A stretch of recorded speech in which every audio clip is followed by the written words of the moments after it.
ஒரு நாள் ஒரு பெட்டி கடையில் ஒருத்தர் சிகரெட்டு குடிச்சிட்டு இருந்தான். இதை பார்த்துக்கிட்டே இருந்த அறிஞர் அவர்கிட்ட போய் கேட்டார், நண்பா நீ குடிச்சிட்டு இருக்கல சிகரெட்டு, அந்த சிகரெட்டை உன்னோட ஆடையால் அணை அப்படின்னு சொன்னாராம். அதுக்கு அந்த சிகரெட்டு குடிச்சிட்டு இருந்த நபர் இந்த அறிஞரை பார்த்து கேட்டாராம், நான் குடிச்சிட்டு இருக்க இந்த சிகரெட்டை என்னுடைய ஆடையால் அணைக்கிறதுக்கு நான் என்ன முட்டாள் அப்படின்னு கேட்டாராம்.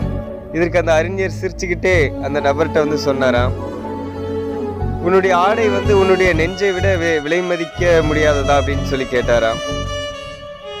இதுக்கு அந்த சிகரெட் குடிச்சிட்டு நபர் கொஞ்சம் சிந்திச்சுட்டே பயந்து அப்படியே நின்னாராம். புரிஞ்சுக்கோங்க, ஒரு சிகரெட் ஒரு மனிதனோட ஆயுள் காலத்தை எவ்வளோ குறைக்குன்றதை நம்ம தெரியாமே அதை பயன்படுத்திக்கிட்டு இருக்கோம். தயவுசெய்து உங்களுடைய நண்பனா உங்களோட வீட்டில் ஒருவனா நான் சொல்கிறேன், சிகரெட்டை குடிக்காதீங்க, போதை பழக்கத்துக்கு அடிமையாகாதீங்க.